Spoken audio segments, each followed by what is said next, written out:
Hey guys, welcome to another episode of the Drift Podcast. And today we're talking to a drifter from Amsterdam. And that's something new to us. I didn't know there was drifting over there. I'm Travis, and I got my host with me. I'm Ben.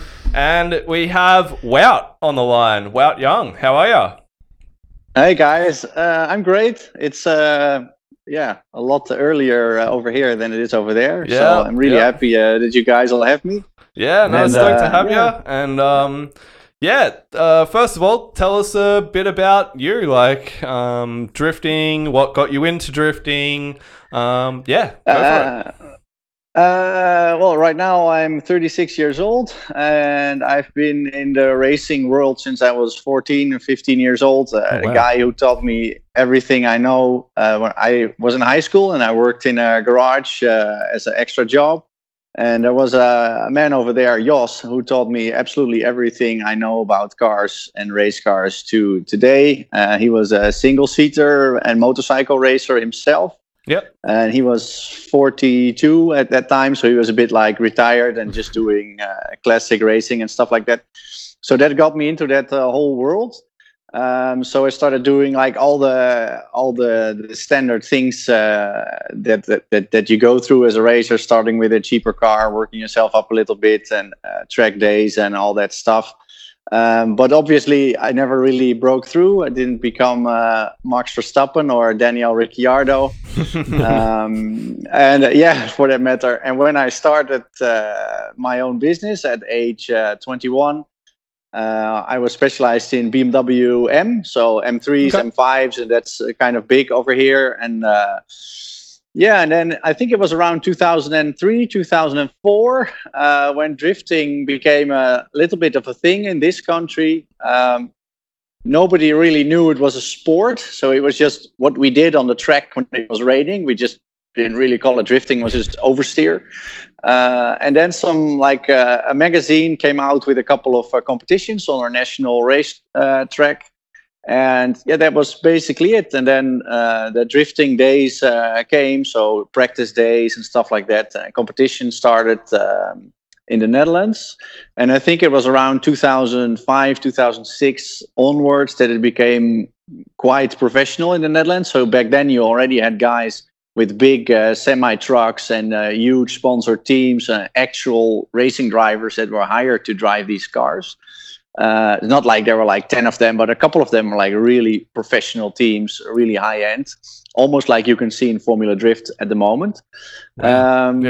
So yes, and this was like 11 or 12 years ago that this was happening in the Netherlands, and we had two Dutch drifters, Paul Vlasblom, who is champion of the Netherlands like a million times, and Remo Niezen, who now still is in competition. I think he's King of Europe champion right now. He won Nürburgring Drift Cup 2 or 3 times. Super nice guy. And those guys back then already started going to America. I think it was Irwindale or something to compete.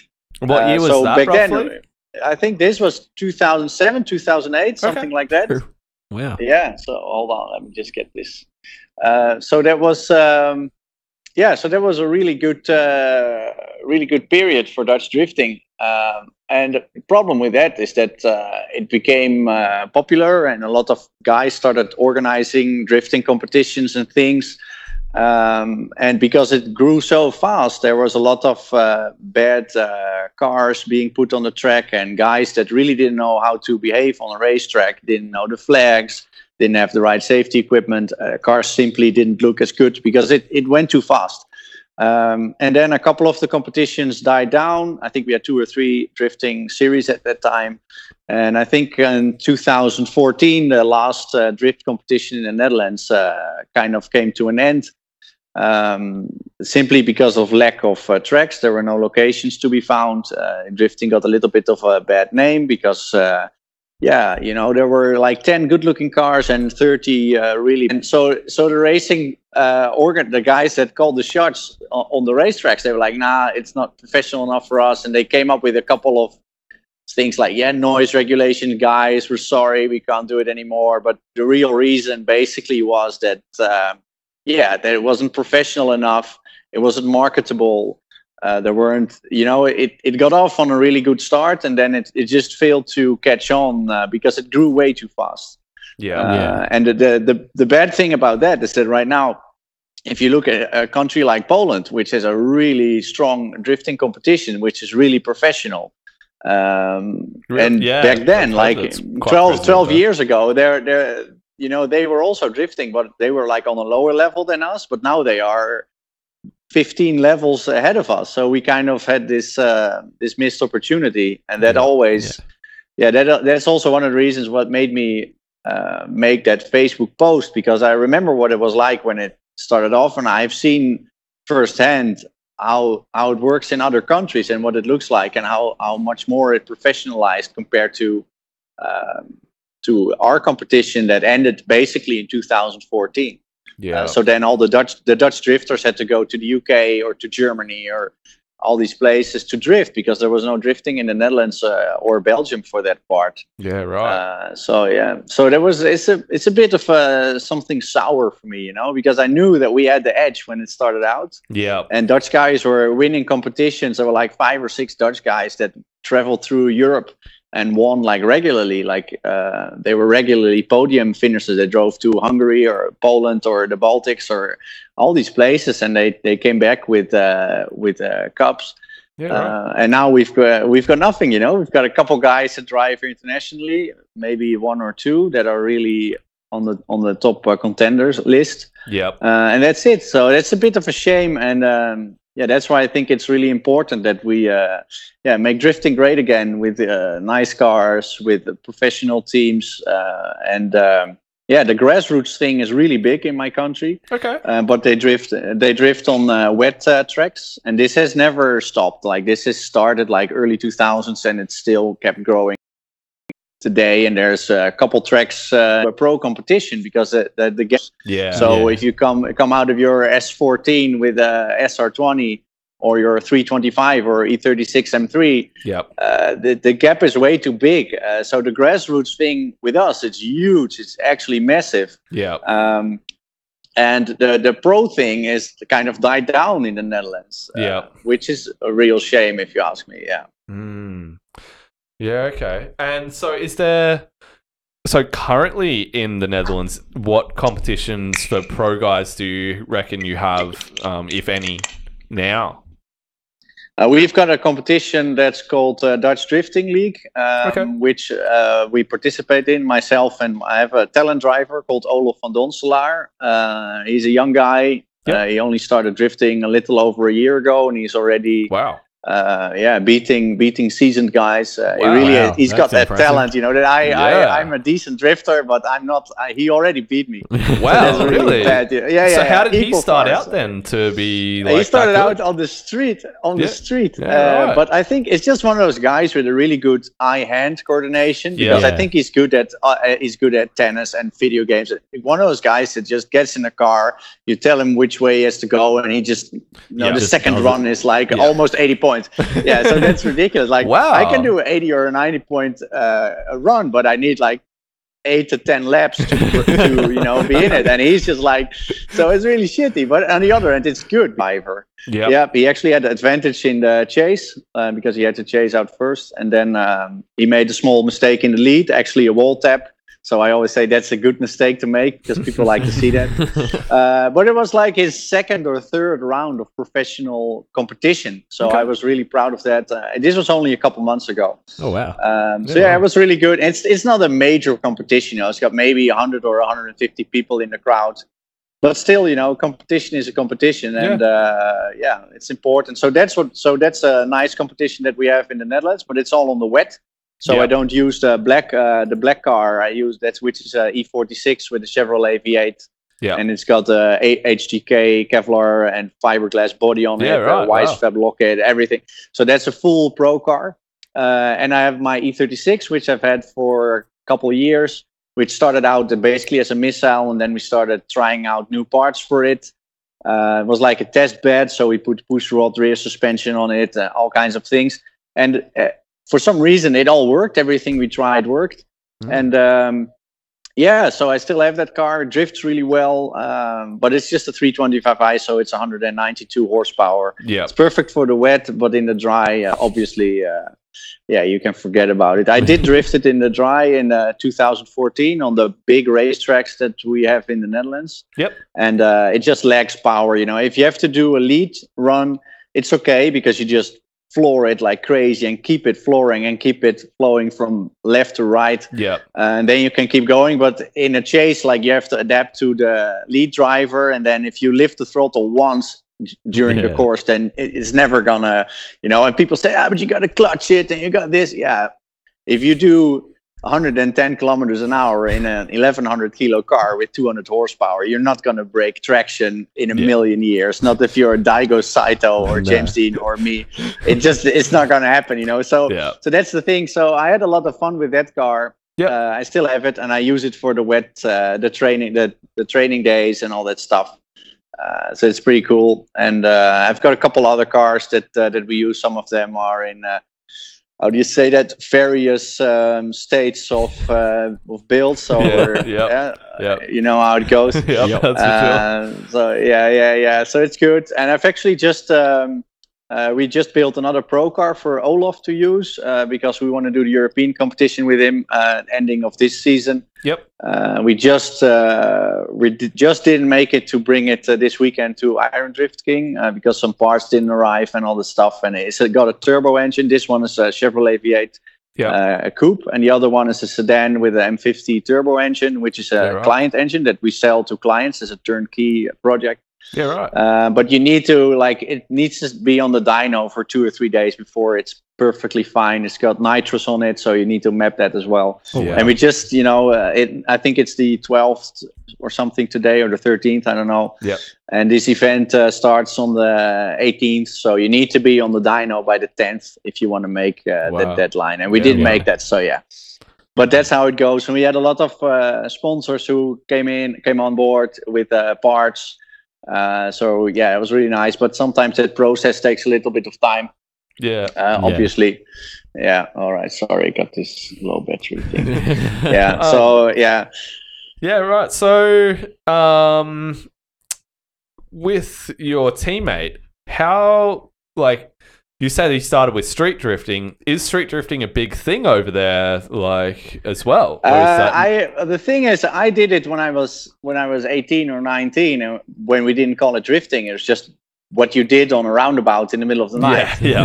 And So, but back then, I remember doing that with an Opel Manta, which is a General Motors product that we are. It's like the Ford Mustang of the Netherlands. Okay. Everybody had one. Exactly. That's what it is. Yeah. Not powerful, but it's light and it's so it's cool. Yeah. So I remember drifting that in the middle of the night on a roundabout, and I went on and then I saw headlights coming. And I was like, all right, got to stop now, and it was a police car. So obviously they stopped me and they said we're doing driving like a maniac on that roundabout. And I said, I'm not used to a rear-wheel drive car. I just lost it, and thank God I kept it on the road. They said 5 times in a row. But back then, it was really cool. But this was like 2000 or 2001 or something. So you got away with that, But right now, these kids, they get €2,500 fine, and you have to do some driving course, or they impound your car, or they give your car a certain tag that you have to. But we did it with standard road cars. Yeah. And kids these days, they take a 325i, give it 6 degrees camber up front with 17-inch, 15-inch orange wheels in the back, a tall handbrake. Obviously, you're gonna get fucked if the police sees you. So that's the thing. So these days, these guys have a lot more at stake. They can lose their license on a single power slide. In the middle of the night. Absolutely, 100%. Yeah, right. So I tell my guys, not only Olaf, but also the guys that are in my crew, mechanics and stuff like that. They're obviously all street drifters.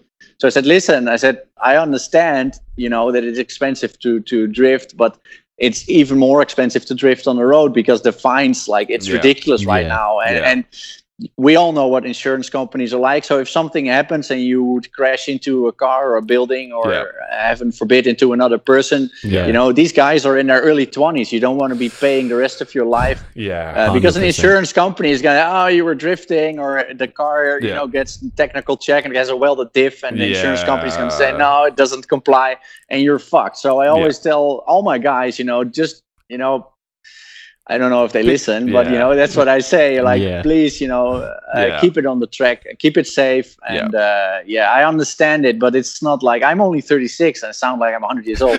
But like in these 15 years, but in these 15 years, that all completely changed. It's just not acceptable anymore. I think that's everywhere as well. So but do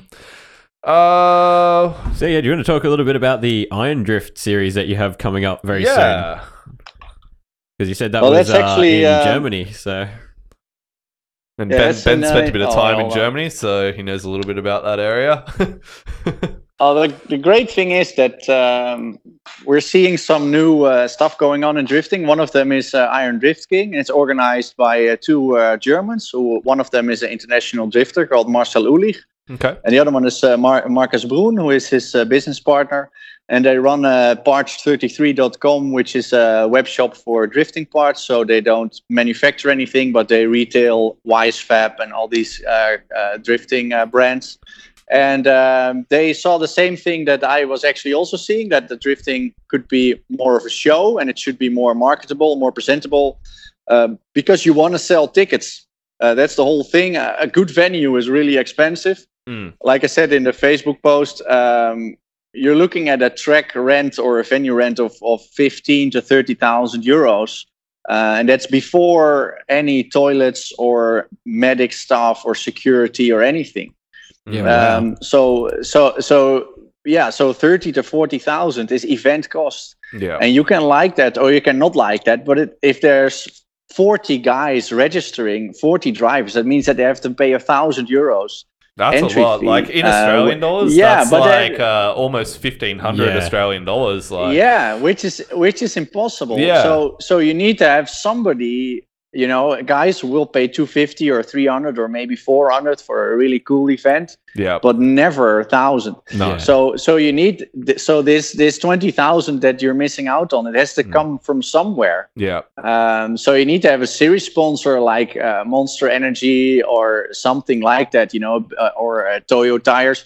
And they obviously want to sponsor a professional, nice event. That they want to identify with. So that's one way to do it. And you can obviously combine that with ticket sales. People actually buying a ticket to see something, which is very viable, because in the Netherlands, we've got monster trucks that come from America, and they sell out a huge stadium. We've got tractor pulling, and there's these guys with these huge aircraft engines and everything, and they sell out like crazy.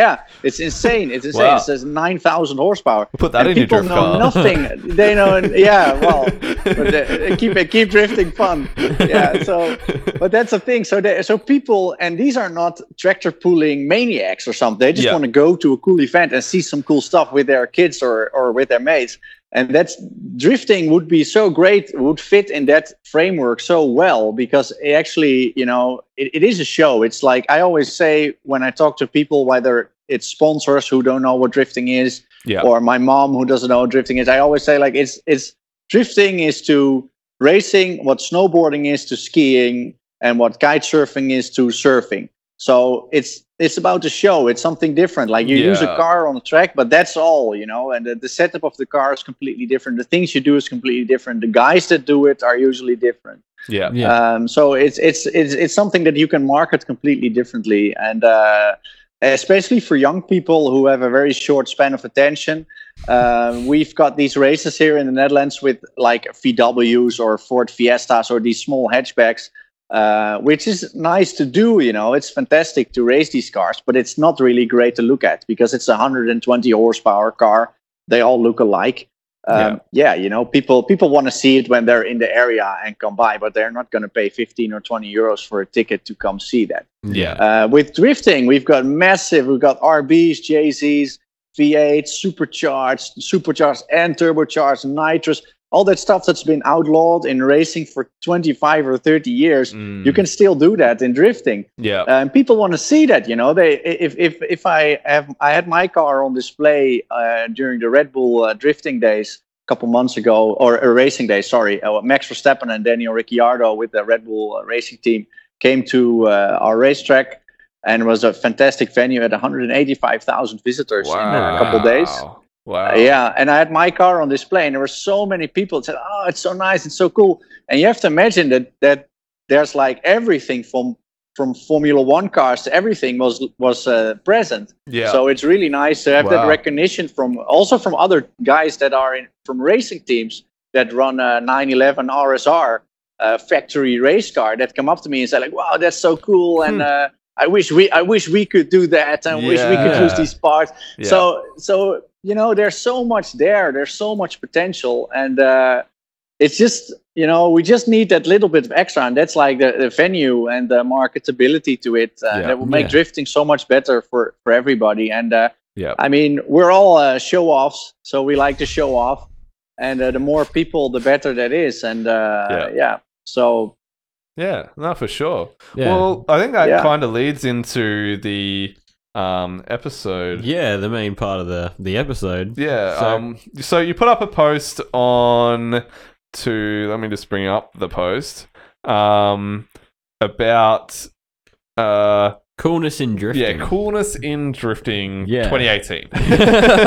Yeah. So that's right. I'm sure that most of the people who are going to watch this have probably already read the post anyway. Yeah. So we don't really have to like read the whole post in one, but basically we'll just like go through it. We went through it and we dot pointed a few things that we want to bring up about the post that we just want to talk about and elaborate more on. Maybe there'll be some things that we either think can probably be fixed or changed, or just maybe we strongly agree or disagree. So especially coming from a different country, things are different here than what they are in yours, especially where it comes towards drifting. But a lot of the things are the same worldwide as well. I think a lot of it applies worldwide. So yeah, absolutely, yeah. And it's good to hear from someone who is in the pro circle but did start off from the beginning as well, and has grown with the sport as it's gotten older. That's not that common to meet someone like that. So, well, to be perfectly honest, right now, I don't see myself as a pro on the level of the Irish guys or the guys that do. But still, like, I mean that is the thing. Like, it's been my passion for a long time, and one of the reasons why it's very difficult to go full pro is actually written in that post because there's a lack of venues. And that's the key thing. So there were people. I think the post got 450 likes and 250 shares, which is and if it got 250 shares, that means probably like I would say about 10,000 to 20,000 people probably saw that. So, did we just lose him? Oh no. Hang on. I shall see if it was... I can't hear him.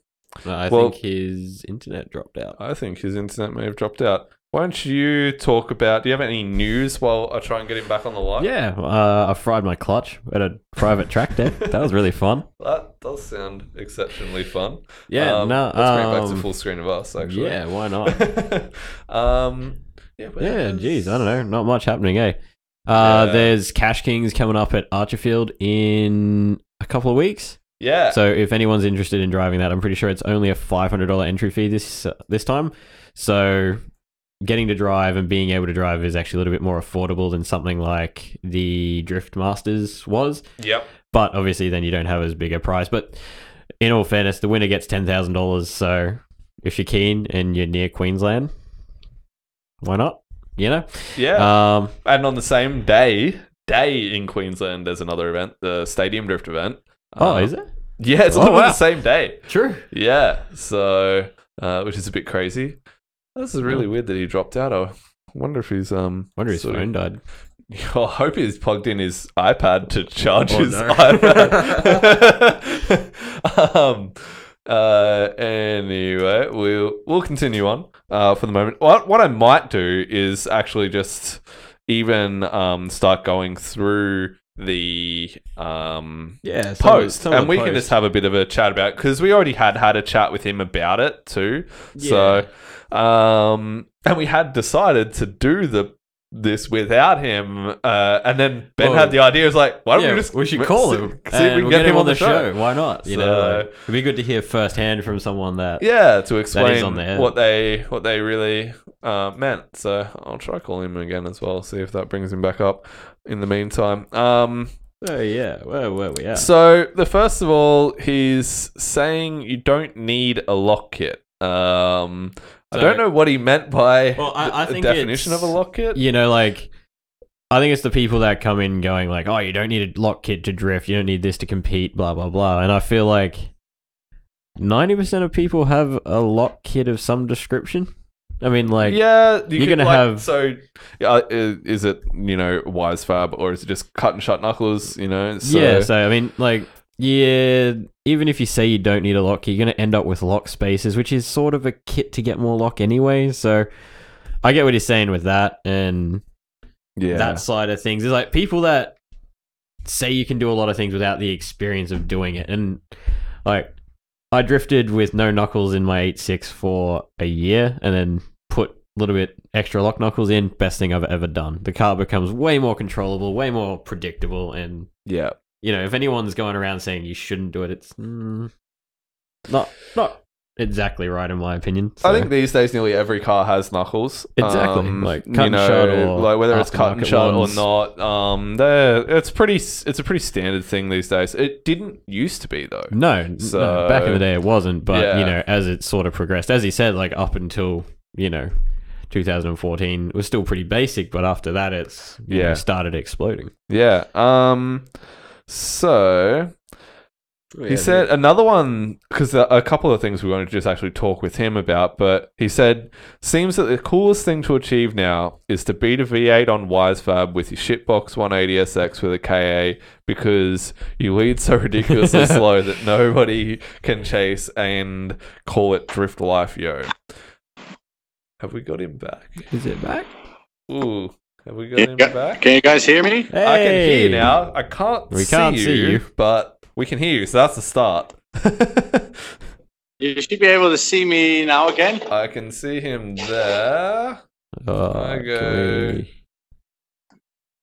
Whoa. I don't know what's happening on my side of things.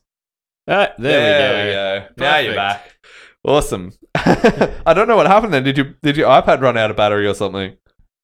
It ran out, but it drains the battery really quickly on Skype, I guess. So. I probably should have warned you to plug that in. We'll call that. Yeah, but the bad thing is that the port that I use for the speaker is also the charge port, so I had to change cords. Get my old cord. Yeah. Well, at least we're back. We just said the first part of what you said in the post, which was saying you don't need a lock kit. I wanted to just know what your definition of a lock kit that you meant in that post. Was it cut and shut knuckles, or like a full WiseFab kit, or are we talking like, is it purely from a competition standpoint, or for a just a grassroots type thing? Coolness, coolness, whatever, fun thing, like, or is it? Well, I think. Everybody starts out with the knuckles cut and welded and stuff like that. That's actually one of the car that I use in the wet practice, or the wet conditions also has that. Yeah. So there's essentially nothing wrong with that, of course. But if you really, do some calculations. Let's say, for instance, you take a BMW, like the one that's behind me right now. Yep. If you would go to the BMW dealer and you buy the control arms, the steering arms, the bearing that goes on the top on the shock, you're paying around 900 euros over here for these parts at the BMW dealership, brand new. If you get a Wisefab kit, that's around €1,000, but it includes all those parts plus extra parts that you need to get lock, and you have everything brand new for essentially the same price as these parts cost brand new at the BMW dealership. Yeah. So there's guys that are going to say, yeah, but lock kits are expensive. Yeah, but you have to compare. You shouldn't compare apples and oranges, because at one point in your drifting career, you're going to have to replace that control arm, and you're going to have to replace that top bearing, and you're going to have to replace that steering knuckle. So if you want to be drifting for 3 to 5 years, you're going to probably replace all those parts one by one or all together. And yeah, if you get them from China, you may pay 300, but if you get them in the BMW original quality, you'll pay 900. So if you just fork out for a Wisefab kit, you're spending your money once. It also has resale value. So if you ever want to get rid of that kit and you put it on eBay or something, and it can be completely worn out and whatever, you're still going to get a couple €100 for it. Yeah. And apart from that, it's not a stock part. So you have all the upgrades. It's essentially the same part as guys use in Formula Drift.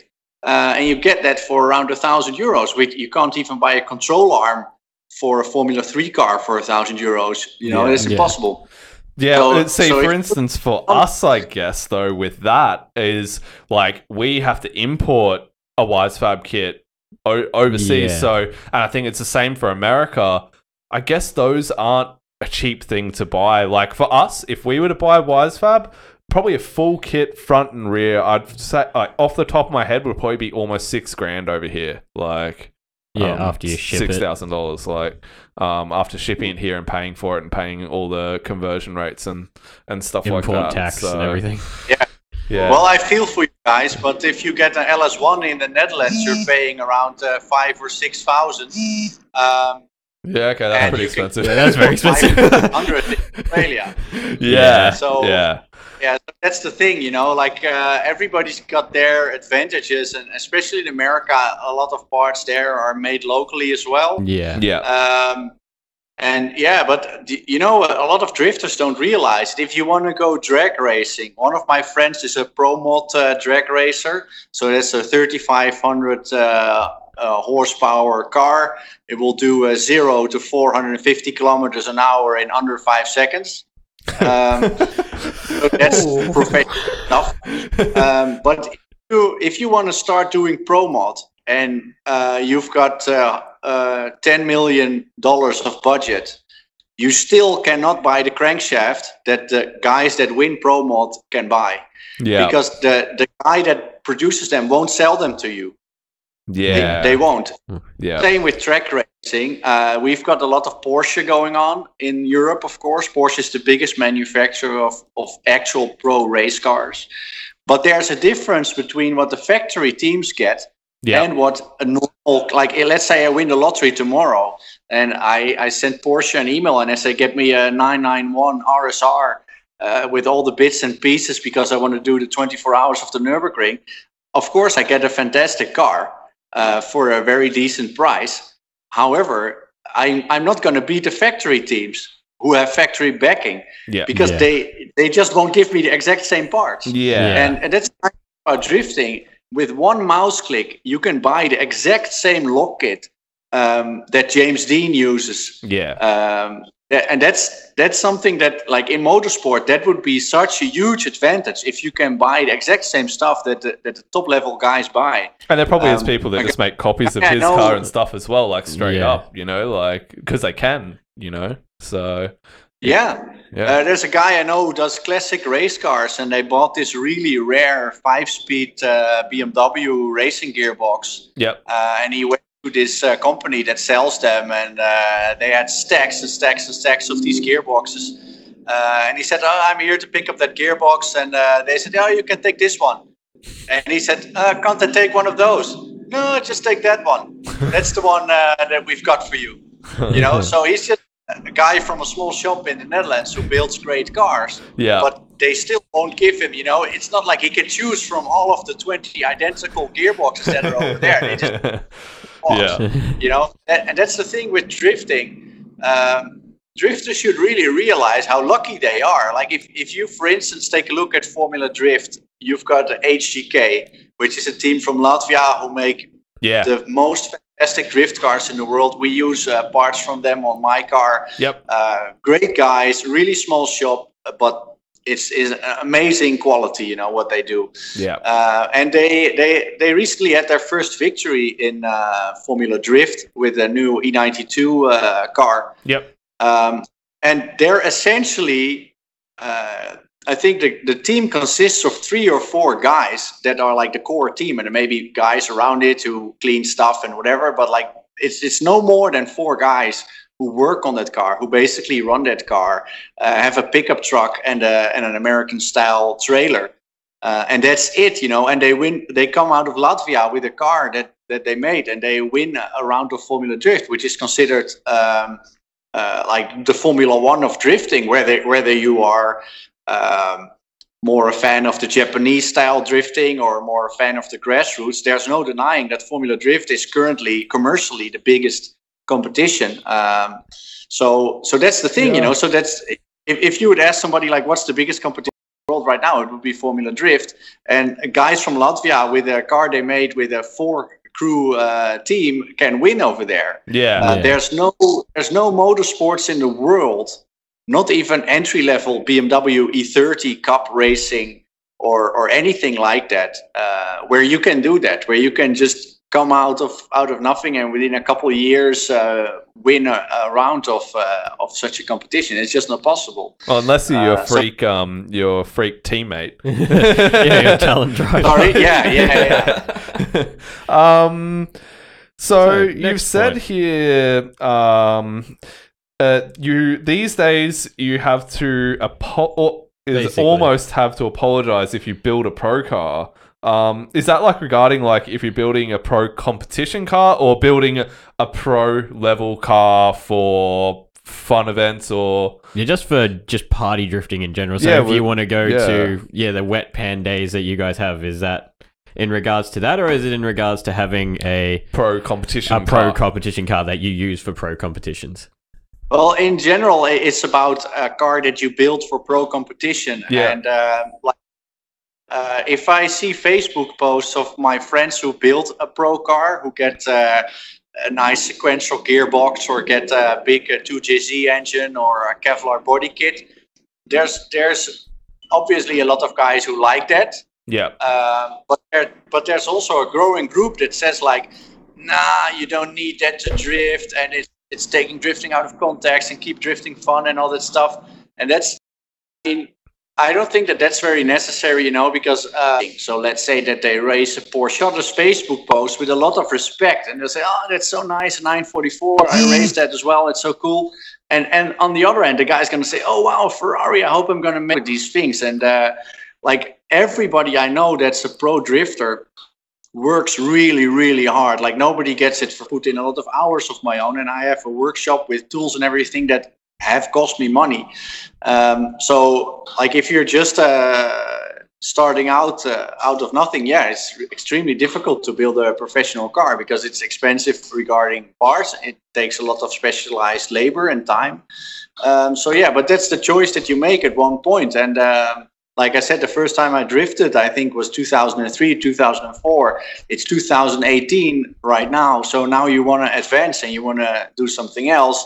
And pro cars are actually, it's quite simple to build a pro car because you buy a V8 or a 2JZ or RB, which is 90% of the engines in drifting. You buy either a G-Force straight cut NASCAR style gearbox, or you buy some Sonos sequential transmission. You buy a Winters quick change. You buy a Wisefab locket. If you buy a Wisefab for a Nissan chassis, it's actually the whole axle. So it includes the hub and everything. So all you need to have is a subframe. You send it off to the power coaters. You get a box from Estonia. You take all the stuff out and like put a wheel bearing on it and brakes, and then you're done. So that's actually really easy.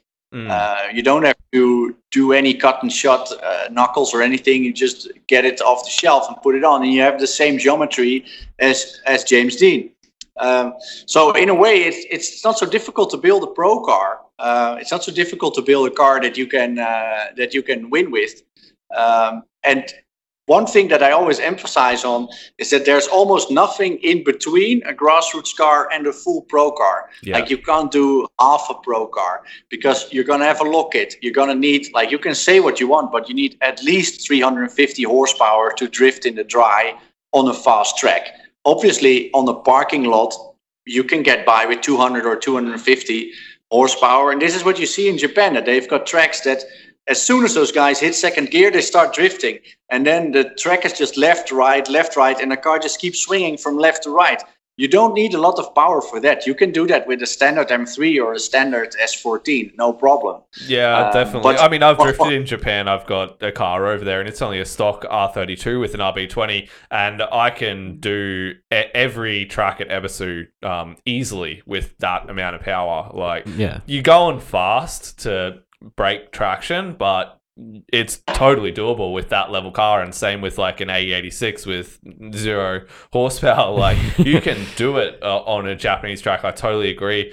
The only tracks that you're not able to do that on are like your full-sized Formula One tracks like Fuji Raceway and a couple of the other big ones like Suzuka. I'm pretty sure is pretty big and stuff like that. But I think the difference is a lot of people see that and they're like, look how easy it is to drift with low power, because all these Japanese drivers can do it on their tracks. So, why can't we drift with low power, here? Or you should be able to drift with low power. Your pro car shouldn't need 200 horsepower because these guys in Japan can do it with 200 horsepower. So, but it doesn't apply to different countries. Like, it doesn't even apply to Australia because our tracks are as big as like Fuji Speedway and tracks like that. So yeah, I can definitely see where you're coming from. That point. Yeah, exactly. But one thing I did want to... That's the whole thing. Yeah. Yeah. One thing I did want to ask is regarding like the apologize part of it is like, are you actually seeing people over there that are like saying negative things to you guys building the cars that you are? Like, is it a negative, like, things that you guys are receiving, or is it just like I have to say that's the case. I mean, it's not just 16-year-old kids in their mom's basement. It's guys that are saying like, drifting changed so much, and you could have gone to a drift day for 150 euros and drift the whole day with an old Sierra or some old car on old used 15-inch tires. Yeah, but those days are gone. That's gone. Yeah. So you need to have a car that people want to come see, and you need to have a car that's easy to work on, because that's the other aspect of a pro car. Like, we cut off the front and the rear and we make a tube frame. Yeah. Not because it's cool, but because you want to be able to repair that car. I mean, I've crashed so many cars. As soon as you hit, like, the rear quarter panel of a BMW is pretty weak, until you have to panel beat it back into shape. Then it's quite strong. Funny how that works. Yeah. So that's the thing. But you want to keep your car presentable. And with my car, I had on a demo track, one of the tires gave out, and it caused some damage on the rear fender. And you just get a new rear fender and you bolt it on with 3 or 4 bolts, and it's a 30-minute job.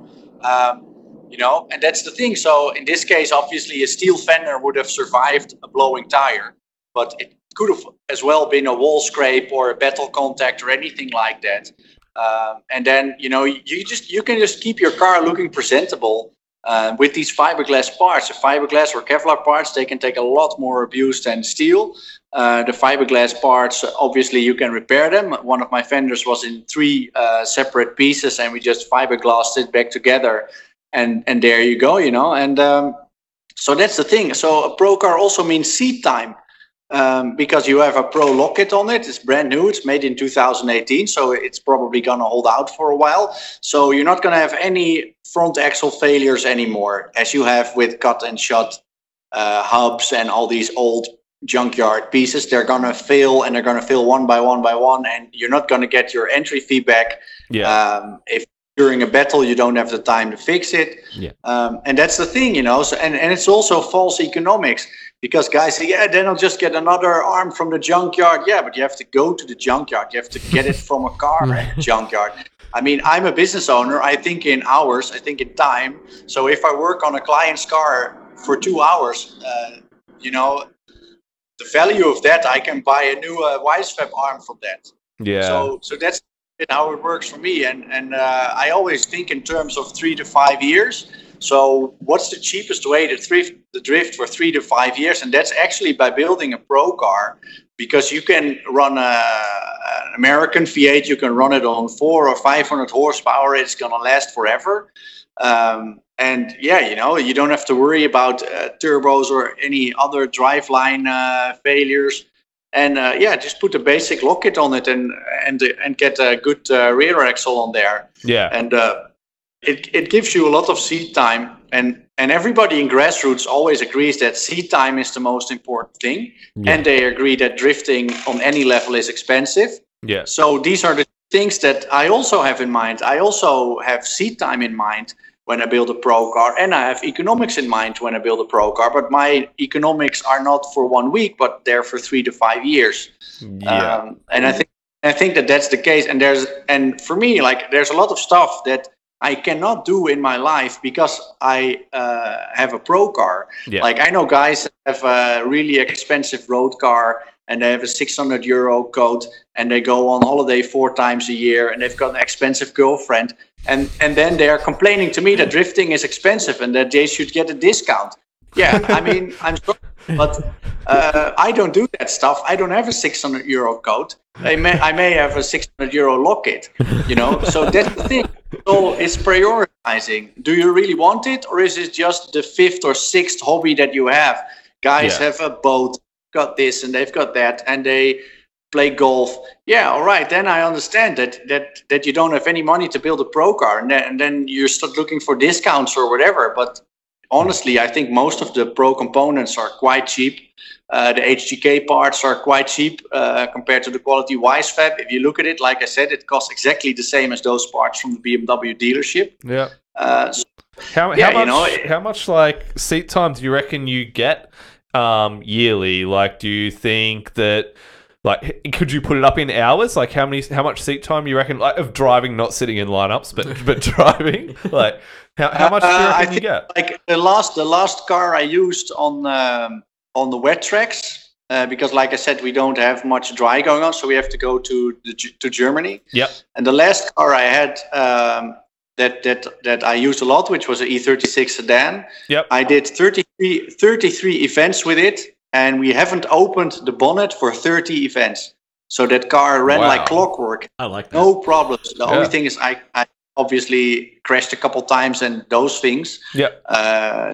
Scraped it and whatever, but mechanically it gave me the most seat time there was. The only times we had to go home early is when I crashed it and we couldn't fix it on site. But it never ever had any failure, because when we got the car we just did the standard things to it: the water pump, the radiator, all these things, wheel bearings, steering knuckles, all that stuff was just brand new. And I drifted it for 33 drift days in a little over 2 years' time. Obviously, the body became a little bit bad because it's essentially a missile car that Olaf has got one. It's a 328. I've got one which is a 325. So we go to all these training days and get the cars really close to each other, door to door. So yeah, obviously they get dented and crashed and whatever, and the wheels get curbed. But mechanically, that car gave me so much seat time. So that's the most important thing there is, and that's why I built a pro car like that as well. Because just get everything new, do it all from a bare chassis, weld in a proper cage, so you can enter any. So if I would get a email from somebody in Dubai that says like, "Hey, wow, do you want to come drift? I've got a guy that will pay for shipping your car," then I can go there, and my roll cage is FIA certified. All the parts, the car is built according to all international regulations, so I don't have to worry about that for the 5 or maybe even 10 years that I can use a car like that. And that, I think that's real economics. Just build it right, build it once. Do it all one, because you can say like, I'm going to upgrade the engine later, but then you have to change the manifolds, and you have to change this, and you have to change that, and you have to change the ECU. So it just really doesn't work. You should just if you're not in a financial position to do it all in once, just, take 2 or 3 years to do it and keep driving your missile car in the meantime. And then, you get a lot of seat time. Like a missile car costs maybe 2,000 to 3,000 euros. And in the time being, just look for sponsorships, do some stuff, work some overtime, whatever. And then piece by piece, like the basic chassis, you can buy an S14 or a BMW chassis for 1,000 euros. Yeah. So the basic chassis is almost free. And then, of course, it racks up really quickly because you need everything. Obviously, normal. Like if you want to be a motorcyclist, you need to have motorcycle boots, you need to have a helmet, you need to have a license, and you need to have a rain suit. So it's not different from any other sport. Yeah, that's it. So next part of it, you said, seems that the coolest thing to achieve now is to beat a V8 on Wisefab with your shitbox 180SX with a KA. Because you lead so ridiculously slow that nobody can chase. But was that something that's like being actually said, or is it just like a hypothetical, or was it something that someone's actually said? Like, have you seen people like saying that, or do you think that, or is that just like your opinion on what you think coolness in drifting is these days? No, actually, I think I actually see that stuff happening. In events, and it's just, it's a bit sad. Yeah, it's very popular for people to say like, yeah, but you got to be able to chase a slow car as well, and then you just don't have the skill. But it's very simple. Like people want to see close battles, and it all draws back to, like I said, making drifting more marketable and attracting crowds and getting ticket sales. You have to match these cars. Yeah, that's it. Because like, if it is something that you're seeing, like we think, like that comes down to the events and stuff like that. Like, why are they allowing these slower cars to drive against like your nitrous powered like E36 was it? Yeah, like it's just. Like, this doesn't make sense in our head. Like that they would. No, in a way, it doesn't. Yeah. But what happens is that like we've got some real nice event in Germany called Nürburgring Drift Cup, which is really well organized by a Belgian who is really seasoned in racing. The guy raced his whole life and he organizes all kinds of race activities. A legendary guy, but he organizes an event that's mostly for drivers. So the rules are not super strict. I mean, everything is safe, but it's not as strict as some of the international series. Yeah. So guys show up there with a bit of a cheaper car. Yeah. And like I draw it to extremes, of course. I said like a shitbox. Like that. But what I've seen is that somebody does such a slow lead run that the guy who has to chase like gives a huge gap at the starting line and only attacks in the last corner, because otherwise they lock themselves up in the first corner. Yeah. Because like you're coming in with your 2JZ with a huge turbo and somebody is like snailing through the first corner on 15-inch, barely making it up the hill. Yeah. Nobody wants to see that, and I'm not saying that the person with the slow car has no right to be there, because you do. And I also agree that in a way the organizer, needs to is split the one the competition to suit which them. They did.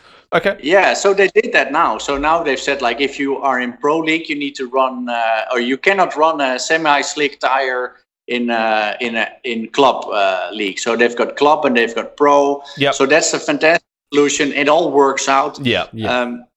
But what I was more so this is how they take care of that. The organizer Andy did a great job with that, and that solves it completely. Yeah, it's the same with Iron Drift King, the event that's coming up this weekend. You need to have a semi-slick tire when you run pro.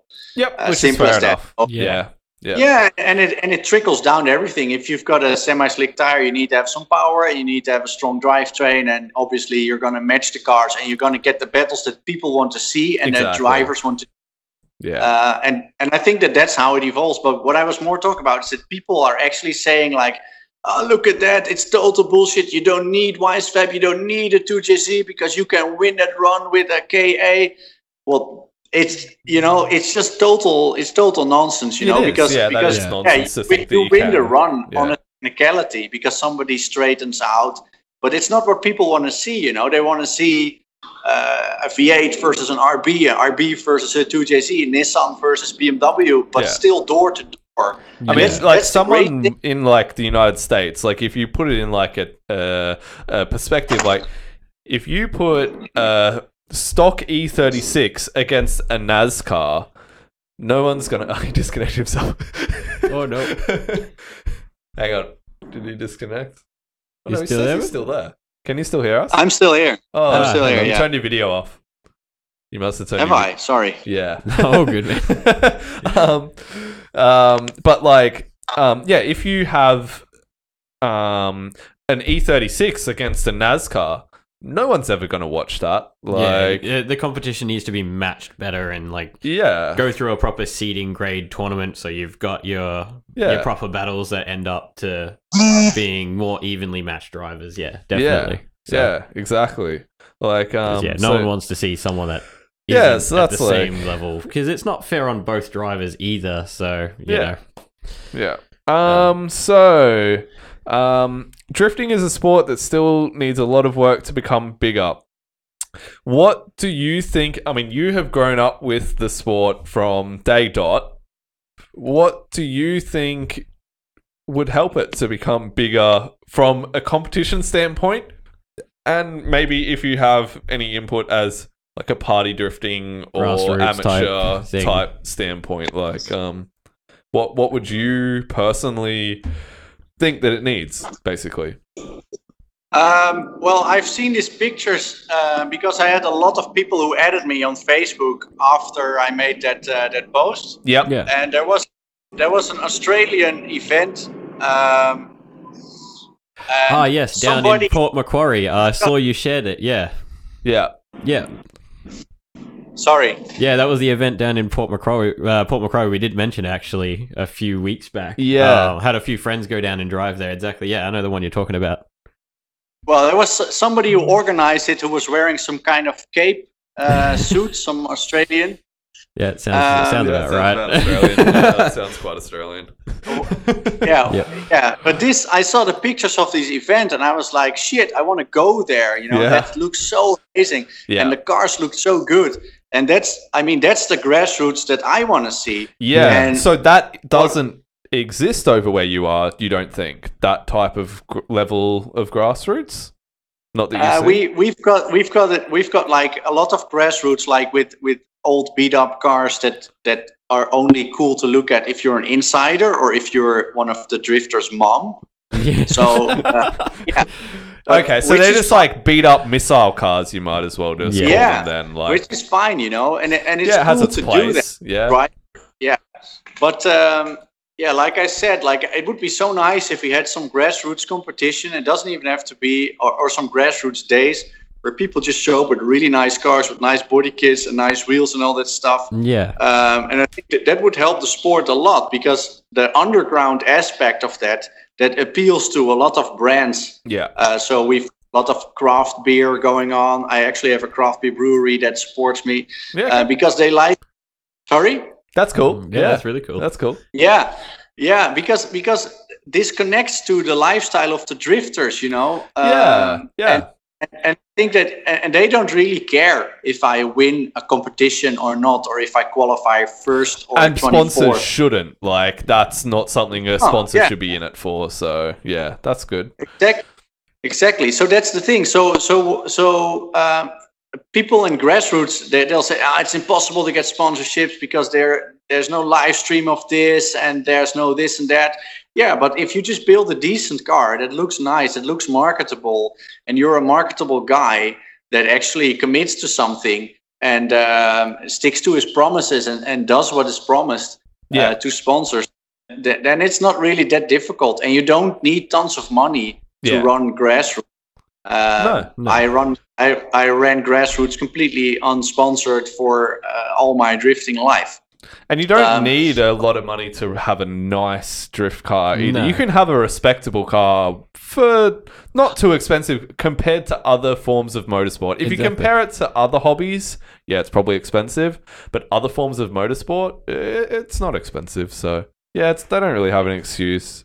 Oh, it's true. There's also a lot you can do. Like I always say, like if you don't have any skills and no free time, then you got to be rich. Yeah. Yeah, It does simple help. as that.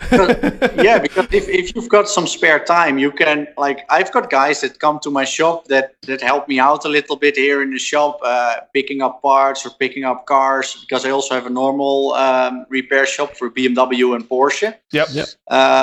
And those guys, I give them a couple of used parts, or I give them, one of my guys drifts on 15-inch wheels.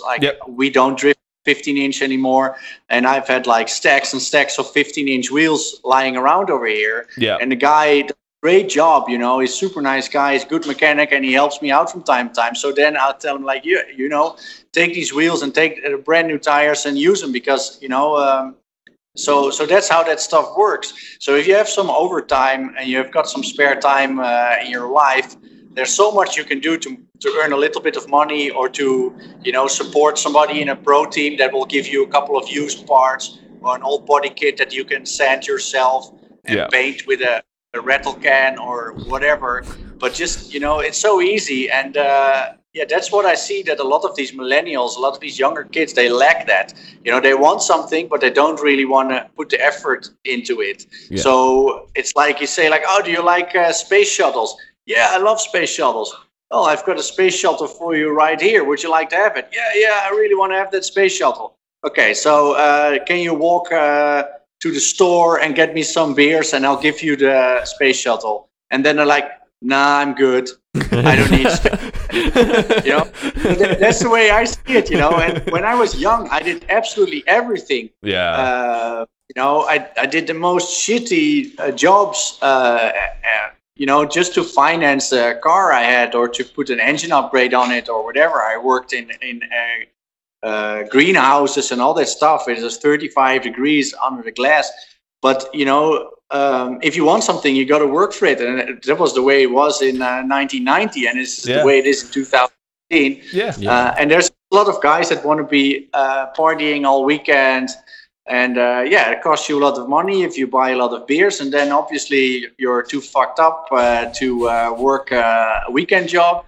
Yeah. And then you're complaining you don't have money to drift and that everything is so expensive. Yeah, come on, man. It's one way or the other. I always say, if you want something bad enough and you're willing to work hard enough to get it, you'll get it, It's just, you just got to actually really want it and be serious about it. Yeah, most definitely. So basically, the things that you would change then to make the sport grow and get better is you just want to see, I guess, more style. Would you say Well, I would say that we in the Netherlands, and I think in many European countries, it's the same. Yeah. Correct. If anybody's listening that knows better, please correct me. But from what I've seen, is that there's a lot of missile stuff going on, like Ebisu style stuff going on, which is really great to do. It's very important because you learn all these battle skills and everything. Yeah. And we've got full pro Drift Masters European series, BDC, IDC, obviously really strong competitions. Yeah. David is the guy behind that, and he does a fantastic job with marketing that and getting the right drivers and getting the right tracks and getting all the tools, setting everything in motion to make that something amazing.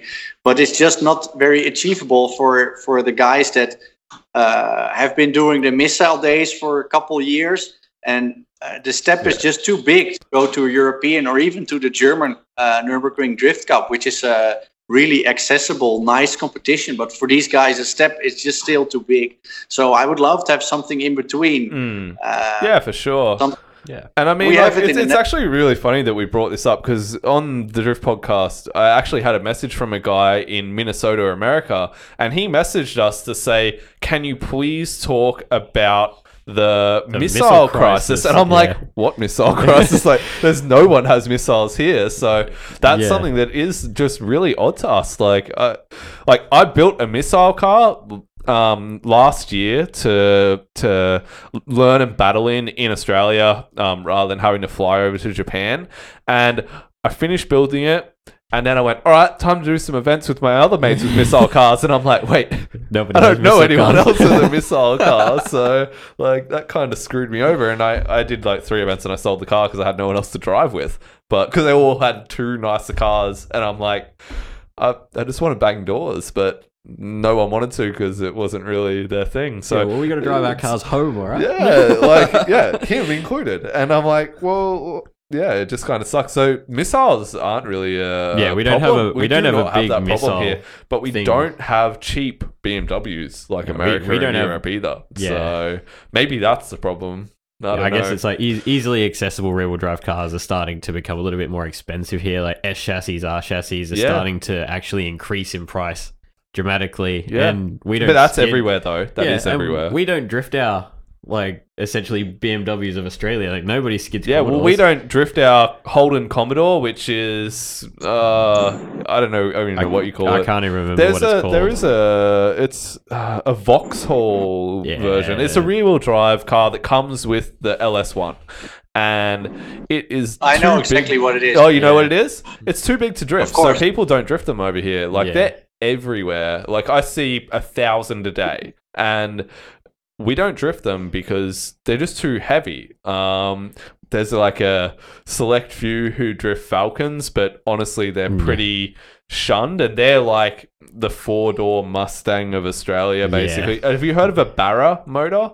That's what they. Yeah, exactly. Yeah, that's we've heard of that's what car they come from. We don't really drift them. Like that's only very and the only people that do. They're missiles. Like they're not a nice car to drift. So it's pretty odd for us to hear that there's a missile crisis, and we just it's a little bit new to us, I guess. Like I've never yes, there's a missile crisis in Ebisu. Yes, that's a big one. Like there is, and all the good cars are getting destroyed for no reason over there. That's the closest experience I have to a missile crisis. So it's interesting hearing from you guys and the guy in America who messaged us. Well, if you think about it in a certain way, if you would have a pro car missile, so a missile with tube frame front and back and fiberglass body, you could do that stuff all day long. And because if I see an it doesn't have to look terrible. Yeah, and that's the thing. Like if you have a 200 horsepower missile with a fiberglass rear end, a fiberglass front end, and a tube front and rear frame.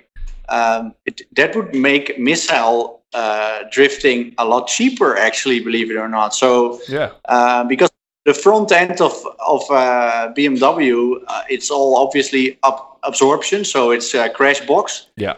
So if you have a small incident on the track, it already like crumples the front end of the car in. And if you have a bash bar, like you can see behind me, we have a full tube frame on this car. It's cut off just in front of the front subframe, and the rest of it is all chromoly tubing. And we've got molds for that, or jig. How do you say that? Like we can replicate it without having the part. Jig. Weld it. We can weld it in a jig. So I can make 100 of them in a week's time if I wanted to.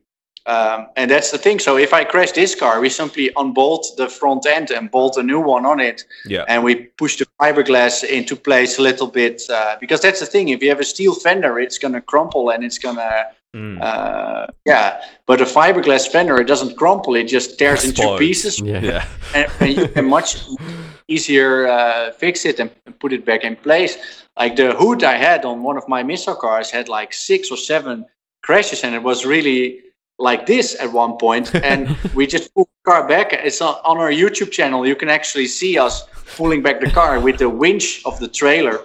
I did it. I strapped my car to a tree once and at the track. And I just jumped on the bonnet and drove the car backwards and pulled it straight, and she was good. But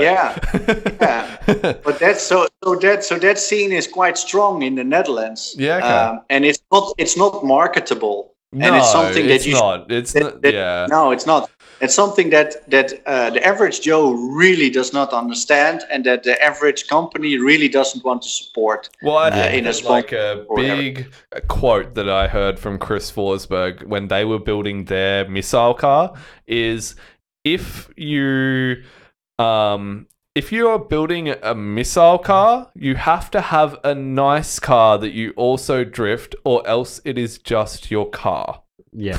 The missile car is just your car. It's not a missile car unless you have another nice car that you drift. So Yeah.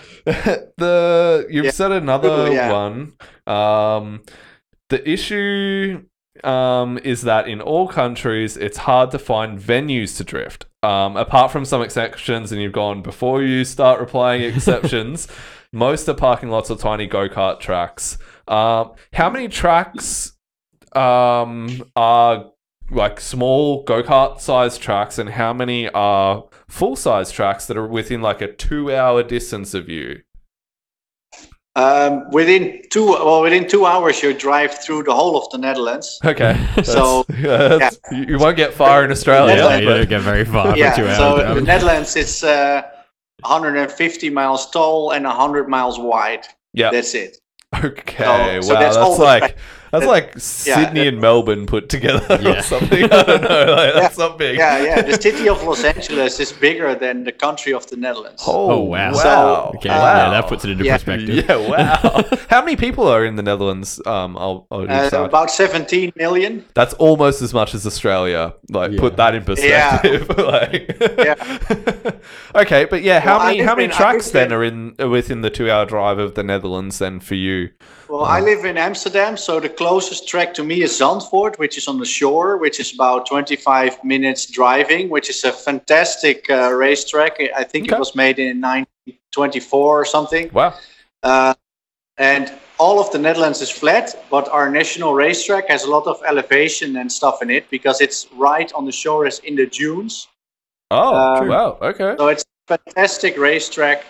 It's recently under new ownership after it got in some financial turmoil. Mm-hmm. And really good things are happening over there. And that would be the key track in the Netherlands for drifting to grow because it can host spectators. It's got some fantastic corners.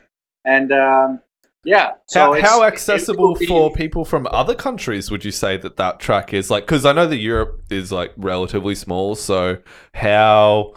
Like what countries are? I'm sorry, my European geography is not the best. Ask me about Asia, I'll tell you. But Germany is a neighboring country, so how hard would it be for someone that lives in Germany to, for example, come over to the Netherlands and go drive at that track? For example, is that a fairly easy thing to be able to do, or? In racing, it's quite easy to drive there. There's a lot of racing series and a lot going on, but at the moment there is no drifting going on. Okay. No drifting at all, no. And actually we have another... Like no drifting at all on that. There's two massive racetracks in the Netherlands. One is Zandvoort and the other is Assen, which is in the north, which hosts motorcycle racing, motorcycle Grand Prix. Yep. And they also don't allow drifting, and the reason why they don't do that is because it's just not professional and big, and it just doesn't. And they don't want to get the missile guys there with that track. Yeah. Okay. So, any others then? So how far then do you have to drive for a non go-kart size? I'm sorry, I'm audio is a bit bad at the moment. That's all right. Try chucking in your second headphone. Maybe it might, I don't know, pick up the volume. You can't turn it up on your thing. Anyway. I can't hear you guys at the moment. Oh. I can hear the static there. I think he's unplugged his headphone. Hold up. Yeah, no worries, man. Any other news while he's doing that? Any other... Oh, I know that we've got the... Scuba D1 event coming up. Was it Scuba or was it Ebisu? I think it's Ebisu coming up. I think it's Ebisu. Scuba Drift was 2 weeks ago. Yep, so that's coming up on the 20th for everyone. And yeah. Hold on, I'll just... no worries, man. I'll flip it back to us so that we can't see. So that he's in the corner. Oh, there must be noise outside that he can't hear. There we go. That's really nice. There's a lot of noise outside. True. Some construction stuff and everything, and it's like 11 a.m. there, so that's why. People are actually going to work. So how many tracks are Well, how far do you have to drive to get to a track? Yeah, for drifting. For drifting. For drifting, we have the tracks that we drive in the wet, and it would take me. The one that has the most defense is Emmen, and it would take me about 1 hour and a half to 2 hours with the trailer behind the car to get there. Yep. And it's a really simple layout. Okay. But it's a pretty cool track, and that's basically the Abisu of the Netherlands. Right. Okay. And everybody goes. Pro guys drive there. Guys that have never drifted before drive there.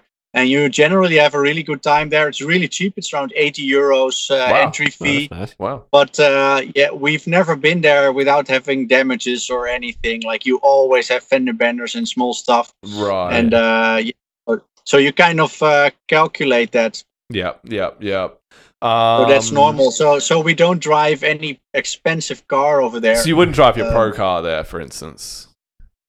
I wouldn't drive the black car over there. No, Absolutely not. No. So where would you take your pro car then?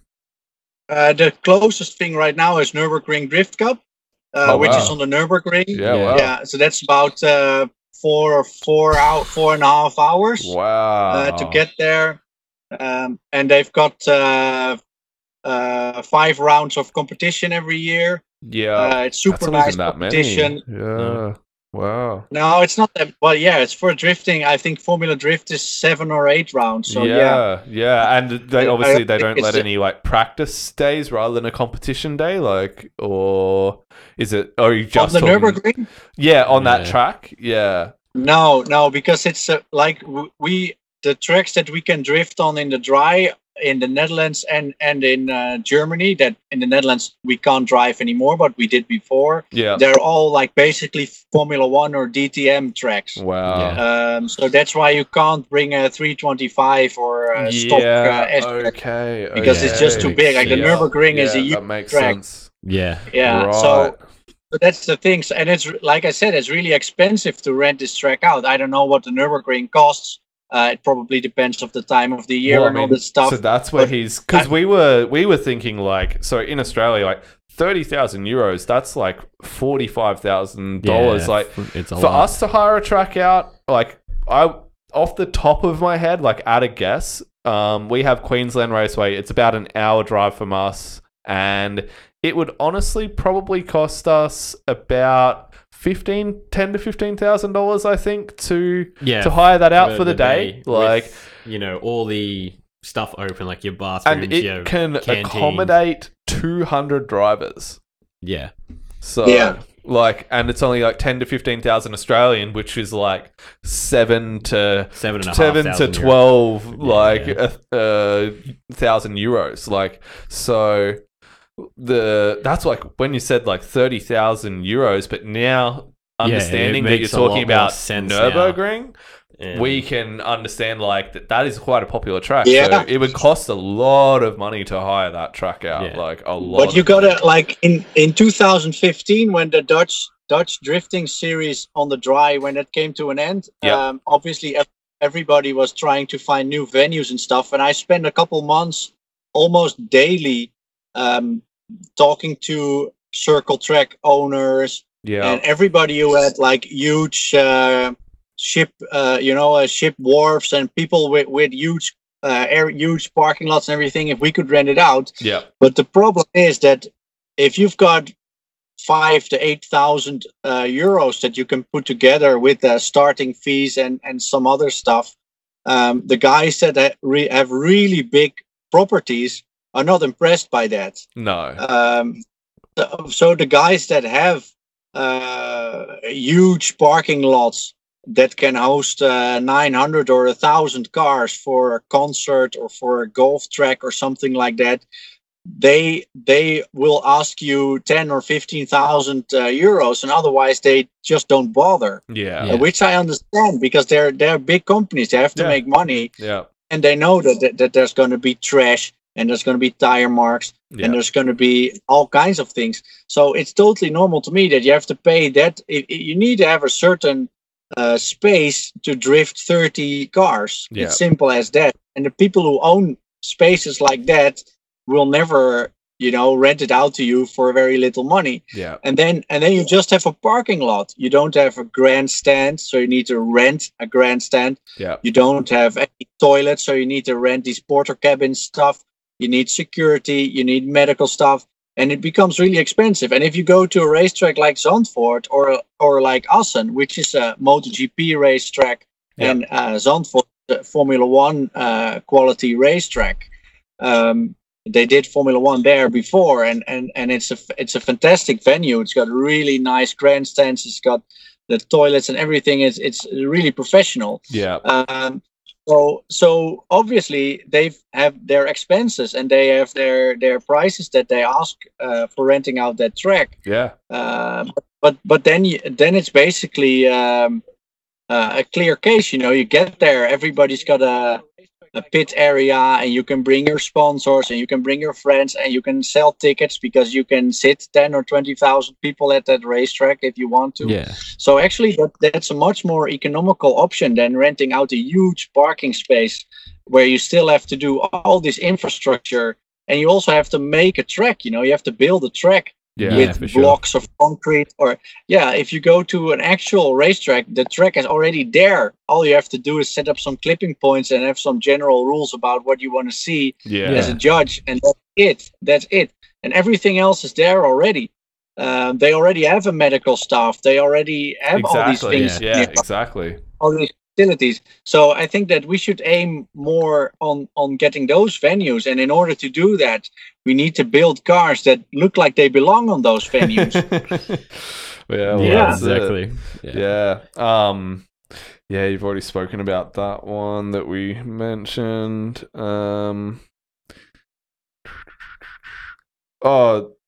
Another one that I just want to ask you if it's actually things that people are saying, or if it's just like seriously saying, or if it's just trolling, is you say, "I'm so sick of all these pixeled 1991 Toge videos of some sort of guy who gets lucky on some sort of mountain, supposedly being proof that you could beat James Dean without a lock kit or a handbrake." Like, again, is that just another one that you've seen people saying? Like, I know we touched on stuff like that a little bit, but I was just a bit perplexed that people would even think that way. Basically, I see that all the time. That's Because I follow every professional driver. On Instagram, on Facebook, some of the Formula Drift guys, I talk with them through Facebook chat or to Instagram Messenger.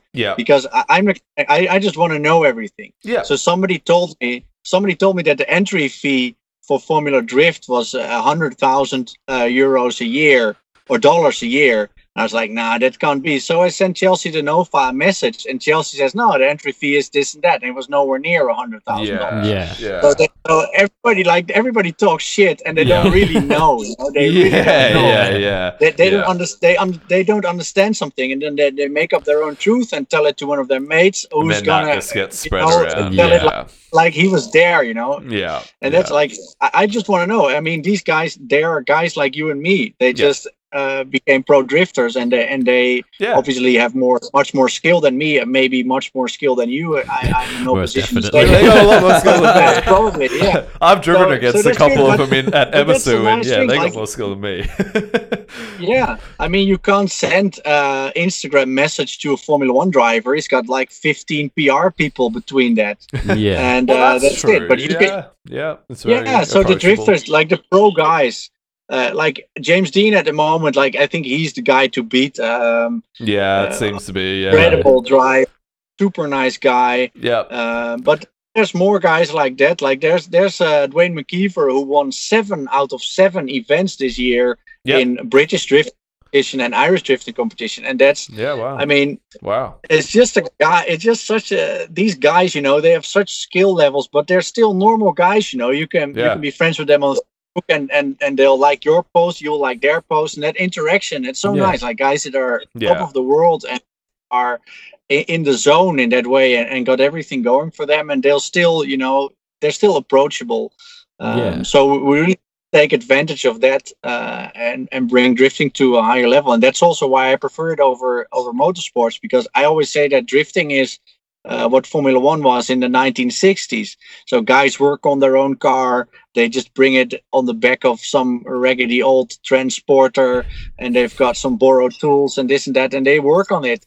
And everybody drift, every single driver in Formula Drift can work on their own car. Yeah. Well, how many drivers do you think can work on their car? I mean, maybe one or two. Yeah. They probably understand the general idea, but you never catch it with the tool. Yeah. But and also probably because the cars are so damn high tech that you can't be a high tech driver, I guess you could say, as well as a high tech like mechanic. You can't do both. Yeah, I think that's a thing that a lot of professional drivers are starting to find out, is that you can't be everything if you want to be the top dog. You know, so absolutely, yeah, I totally. But at the moment, it's still. I mean, I think James Dean, he could do 80 to 90% of what his mechanics could do on that car. Yeah, I think totally. that's really. He's been building cars for a long time, so he could definitely pull something off. But at the same time, he probably wouldn't, because he's focusing. He can't focus on driving if he's focusing on building his car. So yeah, that's a pretty standard thing. I believe the car that he drives right now, he largely built that himself in a shed next to his house. Yeah, I think that's what they did. Yeah, pretty much. Yeah, but he probably doesn't work on it as much, because it's in America. He would be getting a shop to work on that. He wouldn't design the build himself, but he wouldn't be doing the maintenance on it himself. I wouldn't think. Of course, but the guy, like, he flies back and forth between Europe and living the dream. So it's amazing. But if he wanted to, he could, and that's the nice thing about it.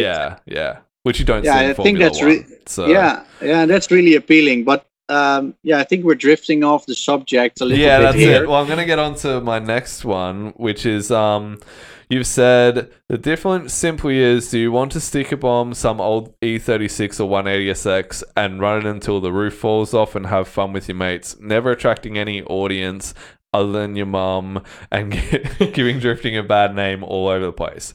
Now, my thoughts is that has definitely changed. Maybe in probably like the last 4 years. 4 years ago, I probably would have agreed with that. But if you're filming that kind of stuff for YouTube, you can get a pretty damn big audience if you've got the charisma for it. But so normal people who aren't doing professional level drifting like you or anything, you can get an audience and grow an audience through outputs like YouTube and stuff like that. Yeah, through social media, I guess. Yeah. And that's probably one of your main ones that I can understand what you mean. As far as that, because depending on the audience that you mean, you're obviously probably more talking to an audience of spectators, not pro drifting. Not an audience of followers, I guess you could just say. But the like I said, the whole Facebook post that went viral, it's about the venues over here. Yeah, exactly. So that's the thing. Like if you've got cheap venue, I mean, guys reply to that and they said, no, I totally disagree.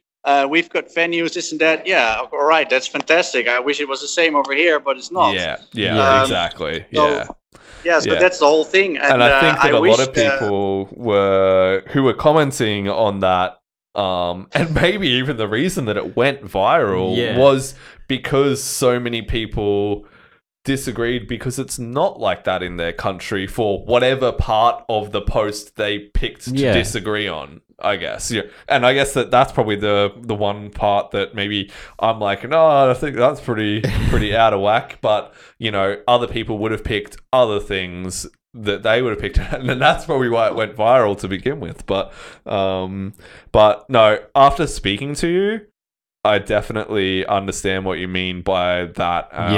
Definitely made everything a lot clearer. Yeah, I think I definitely do think that it has made it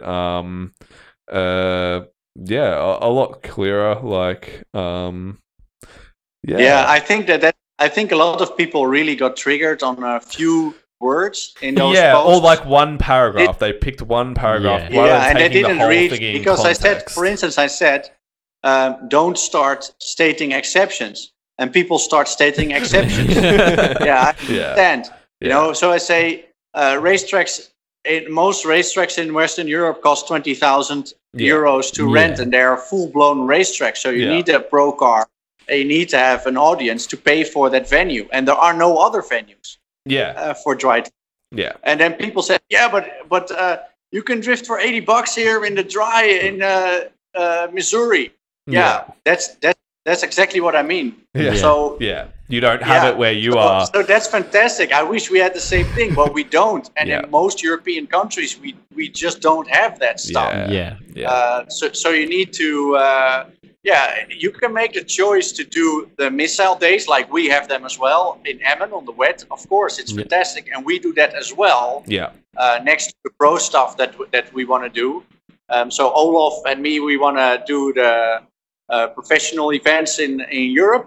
And we also want to do the missile stuff because it's two different things. You know, one thing is brushing your teeth, and the other one is taking a shower, and you need to do both.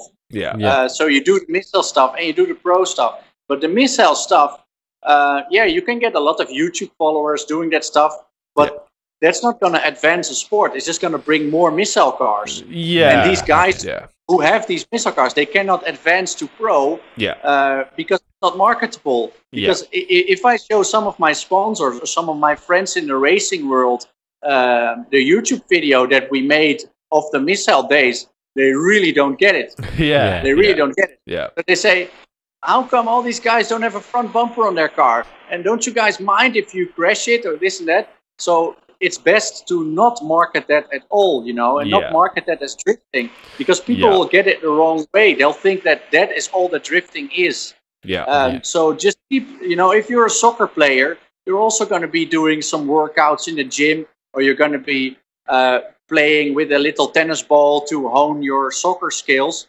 But you shouldn't market that. You should market playing in a big World stadium, Cup or something like that, you know.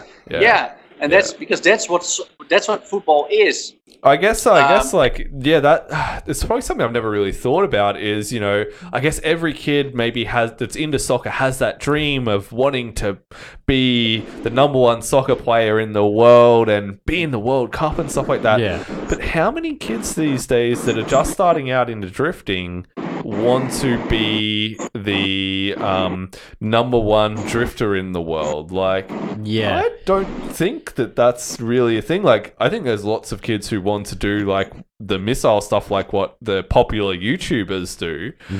I don't think that kids these days even want to be but eventually they will.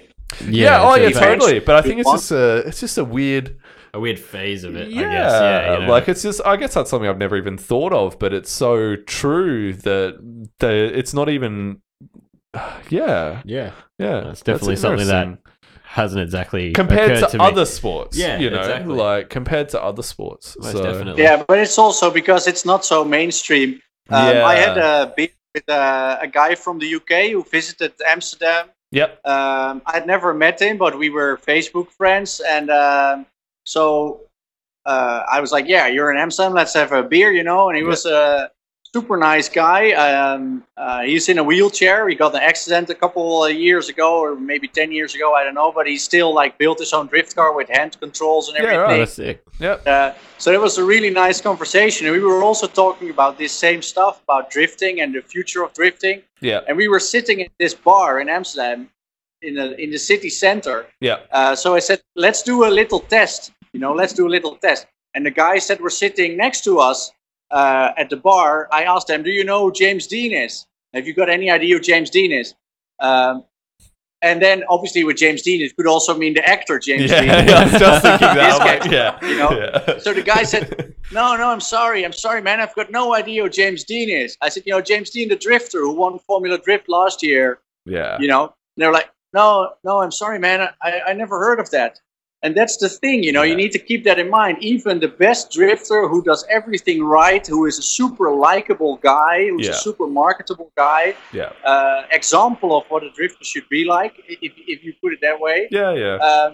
And the majority of people don't know him. So we got to understand where we are with the sport. And he obviously, it needs to grow a little bit. And as soon as we get a little bit of a bigger audience, then everything will become a lot easier. Venues will be easy to get, sponsorships will be easy to get.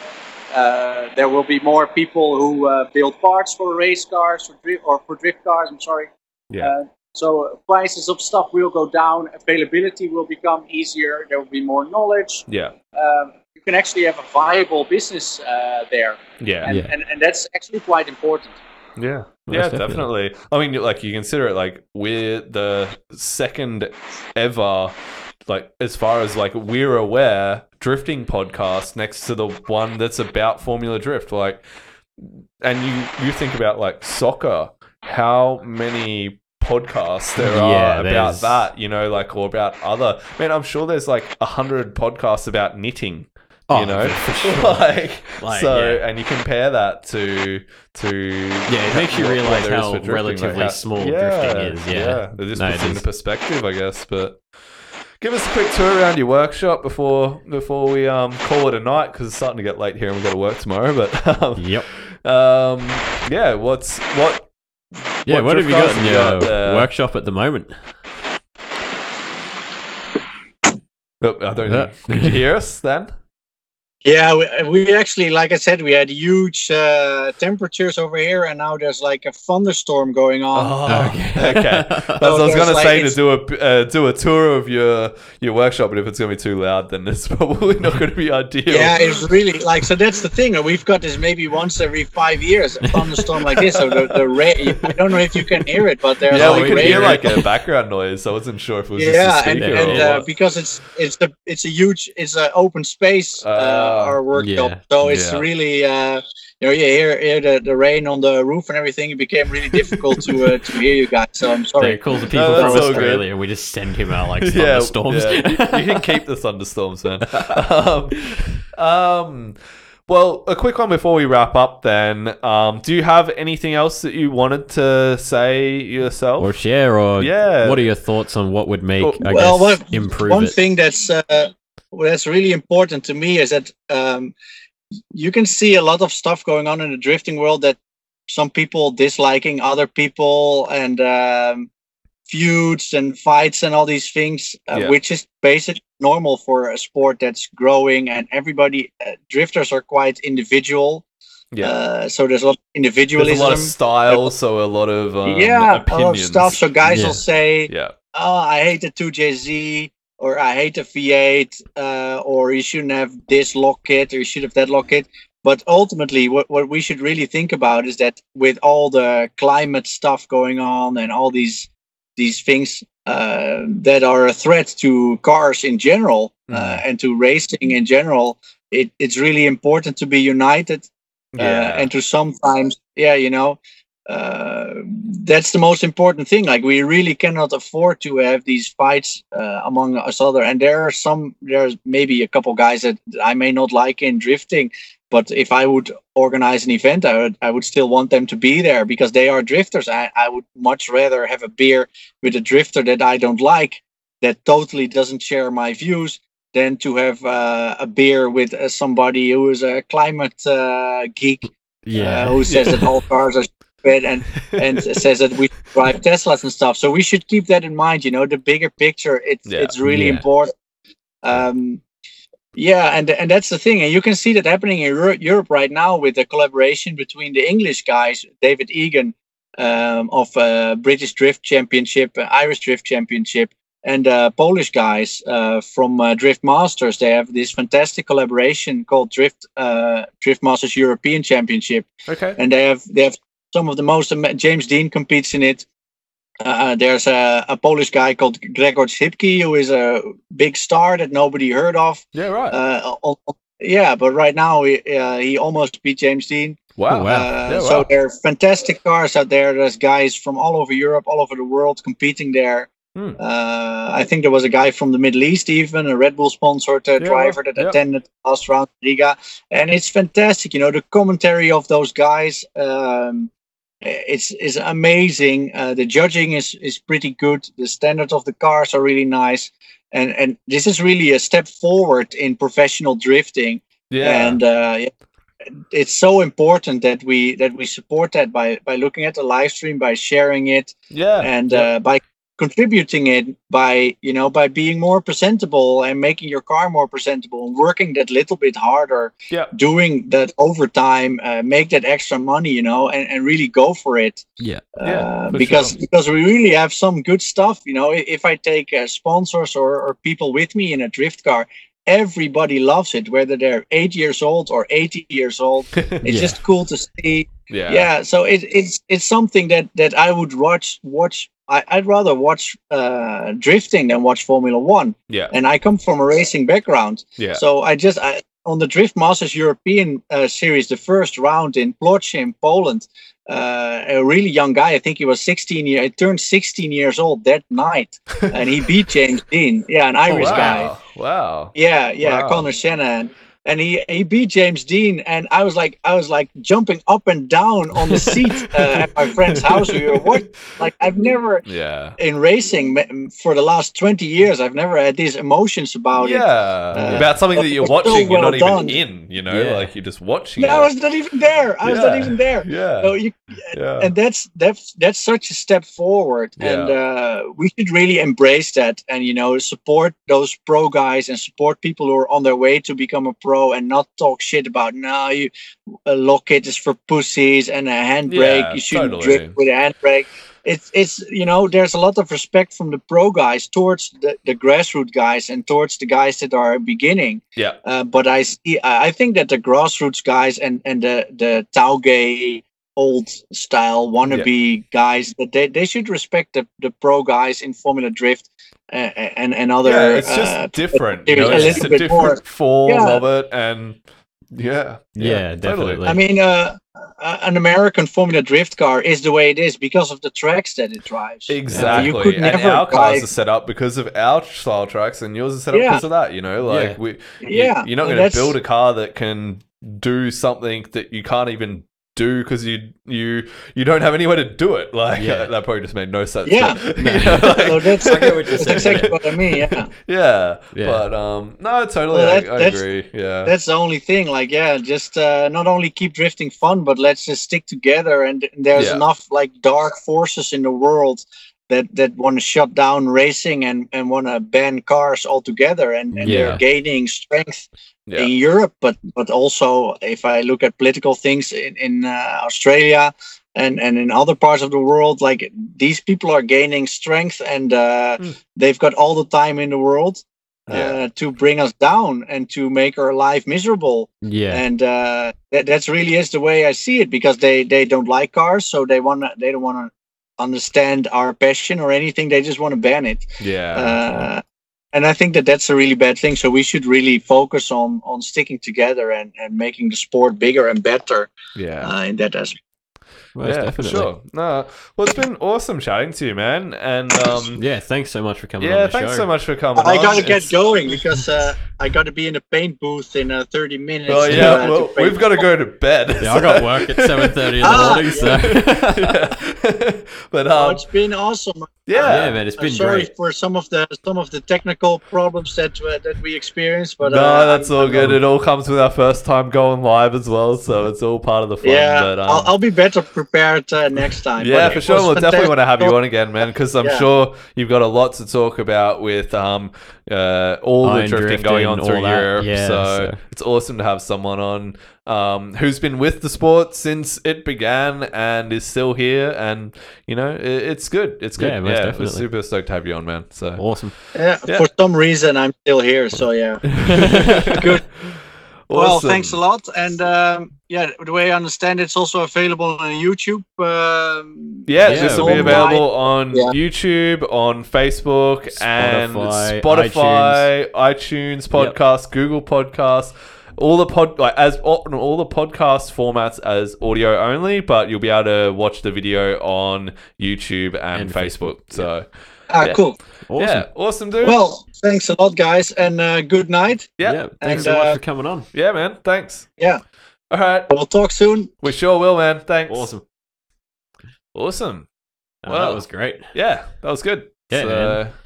Super interesting having someone on from Europe finally. So yeah, it definitely that. brought a new light to, I guess, what we have as drifting in Australia. Yeah. It's like we don't have a missile crisis per se. I mean, we do have some, ratty cars, but Yeah. nothing to say that that's what people think of drifting. No.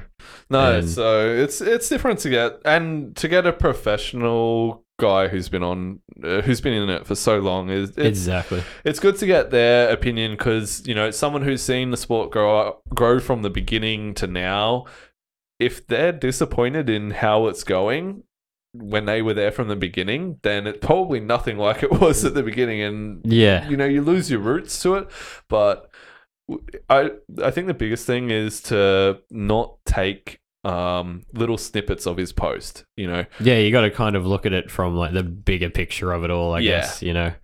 I mean, even I misinterpreted some things, and that was really good to have him on the show and explain those points. I was like, finally, that's, that makes so much more sense. Yeah, definitely. So yeah, no, he definitely made some very valid points in that post. And especially towards his country and Exactly. Europe as a whole, that for the guys, I would never have thought of Amsterdam drifting. No. That would be the last place I would have thought of I for didn't drifting. even think about it,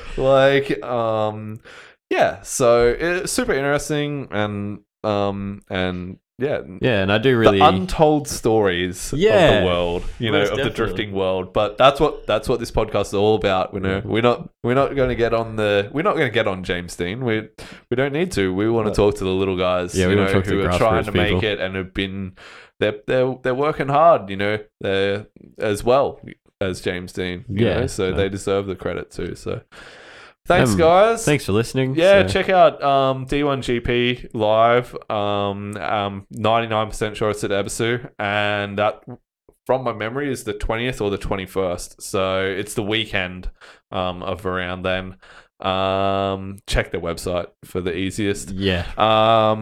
What else is there to mention? Cash Kings coming up for Archerfield. Yeah. If you're that way, go and check it Queensland, out. Australia. We'll probably share it on the Facebook page. Yeah, I think it was either a $16,000 prize pool or something it's like that. $17,000 all up. Yep. Winner gets 10, and then it's split evenly between, I think, the rest of the For like 1 to competitors 5 1 to 4 of or the 1 to 5. yeah, something like that. I But glanced still, that's a over lot it. of money. It's a phenomenal amount of money for it'll be a a pretty- $500 pretty big entry event. fee. So Yeah, I think Luke Fink will probably end up doing some form of live stream on his DCA page or something, or the Archerfield page. one of the two. He usually ends up doing some form of live stream. So follow them on Facebook and check them out. And Stadium Drift's also on the same day. I doubt there's going to be a live stream or anything for that though. Yeah. But if you're in the area, go check it out. It's at Queensland Raceway. I know that one of my friends, Ben Maloney's there. He did really well in the Australian version of Drift Masters.